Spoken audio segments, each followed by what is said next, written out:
ከኃጢአት እንዴት ነው የምንሸሸው? አንዳንዴ ኃጢአት እኛ ፈልገነው በሰፈሩ ተገኝተን ሳይሆን ራሱ ፈልጎ አፈላልጎ ያሳድደናል። ታዲያ ያኔ እንዴት ነው የምንሸሸው? ዛሬ ስለ አንድ ድንቅ ሰው እናያለን። ከኃጢአት ያመለጠበት መንገድ ለእኛ ትልቅ ትምህርት ነው። በተለይ ያመለጠበትን መንገድ የዕብራይስጡ መጽሐፍ ቅዱስ የሚገልጽበት መንገድ ከዚህ ቀደም ሰምታችሁት የምታውቁ አይመስለኝም። ዛሬ የምናየው ሰው ዮሴፍ ነው። ዮሴፍ እግዚአብሔር ከእርሱ ጋር የነበረ ሰው ነው። ስለዛም በግብፅ ምድር እግዚአብሔር አከበረው። ጲጥፋራ ወይም በዕብራይስጥ ፖቲፋር ቤት ከአንድ ነገር በስተቀር ሁሉን እንዲያስተዳድር አሳልፎ ሰጥቶታል። እንዲሁም ታሪኩን ባነበው ደስ ይለኛል። አቀማመጡ ደስ ይላል። መጽሐፍ ቅዱስ ላይ እንዲህ ይላል። ዘፍጥረት ምዕራፍ 39 ላይ መርጬ ትንሿን ክፍል ነው ማነብላችሁ።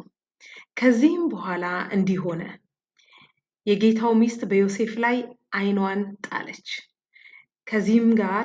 ከኔም ጋር ተኛ አለችው። እርሱም እምቢ አለ። ለጌታው ሚስት እንዲህ አላት፣ እነሆ ጌታዬ በቤቱ ያለውን ምን እንደሚያውቀው የለም፣ ያለውንም ሁሉ ለእኔ አስረክቦኛል። ለዚህ ቤት ከእኔ የሚበልጥ ሰው የለም። ሚስቱ ስለሆንሽ ከአንቺም በቀር ያልሰጠኝ ነገር የለም። እንዴት ይህን ትልቅ ክፉ ነገር አደርጋለሁ? በእግዚአብሔር ፊት እንዴት ኃጢአትን እሰራለሁ? ይህንም ነገር በየዕለቱ ለዮሴፍ ትነግረው ነበር። እርሱም ከእርሷ ጋር ይተኛ ዘንድ ከእርሷም ጋር ይሆን ዘንድ አልሰማትም። እንዲህም ሆነ፣ በዚያን ጊዜ ስራውን እንዲሰራ ወደ ቤቱ ገባ። በቤትም ውስጥ ከቤት ሰዎች ማንም አልነበረም። ከኔ ጋር ተኛ ስትል ልብሱን ተጠማጥማ ያዘች። እርሱም ልብሱን በእጇ ትቶላት ሸሸ፣ ወደ ውጭም ወጣ ይላል። እዚህ ጋር ሸሸ የሚለው ቃል ነው እንግዲህ ዛሬ የምንነጋገርበት። የዕብራይስጡ ቃል ግን በጣም እጅግ የሚገርም ቃል ነው። የዕብራይስጡን አንዴ ላንብብላችሁ።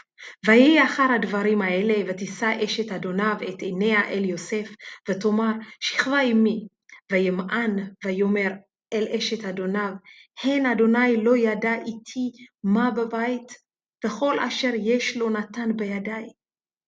אינני גדול בבית הזה ממני, ולא חסך ממני מאומה, כי אם אותך באשר את אשתו, ואיך אעשה הרעה הגדולה הזאת, וחטאתי לאלוהים. ויהי כדברה אל יוסף יום יום, ולא שמע אליה לשכב אצלה להיות עמה.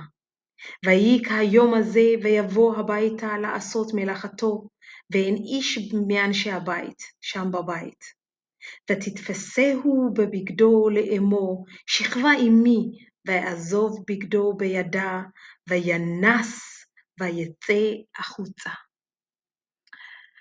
ናስ የሚለውን ቃል ነው ዛሬ እንድንነጋገርበት የፈለኩት። ናስ በአማርኛው ሸሸ የሚለውን ናስ ይለዋል በዕብራይስጥ። በእርግጥ ሸሸ የሚለው ቃል ከናስ ጋር ትንሽ ልዩነት አላቸው። ናስ አሁን ሸሸ ማለት በራኽ፣ ሌላ ቃላቶች አሉ። አሁን መሸሸት ማለት በራኽ ወይም ኒምላት የሚለው ቃል ተለዋዋጭ ነው ለዚህ ቃላቶች፣ ለሸሸ ለሚለው ቃል። ናስ ግን በቃ ምን አይነት ትርጉም እንዳለው ልንገራችሁ። ማምለጥ ግን ምን አይነት ማምለጥ መሰላችሁ? ከቦታው መጥፋት፣ ኮቴው እስከማይገኝ ድረስ ብርር ብሎ መጥፋት። እንዴት ልበላችሁ? ለምሳሌ በህይወትና በሞት መሃል ብትገኙ በህይወት ለመኖር ከሆነ አውሬ ማምለጥ ቢያስፈልጋችሁ የምታመልጡበት ኃይልና ጉልበትን አስቡት። በቃ ልክ እንደዛው ነው ዮሴፍ ያመለጠው። የፖቲፋር ሚስት ይዛው እባክህ አብረኸኝ ተኛ ስትለው በዛ ኃይል ነው ያመለጠው። በቃ እንደማይገኝ ሆኖ ነው ያመለጠው። ናስ ማለት ይሄ ነው። ሸሸ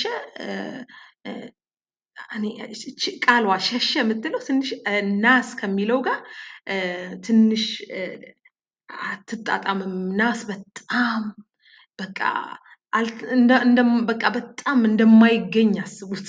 ዮሴፍ አሯሯጡ ከሞት ለመትረፍ ያህል ከአውሬ የማምለጥ ያህል ነው በቃ ያመለጠው። ናስ ማለት በጣም በኃይለኛ አምልጦ አለመገኘት እንደማለት ነው። እና ዮሴፍ በዚህ አይነቱ ነው ኃጢአትን ያመለጠው። አሁን ደግሞ ወደኛ ስንመጣ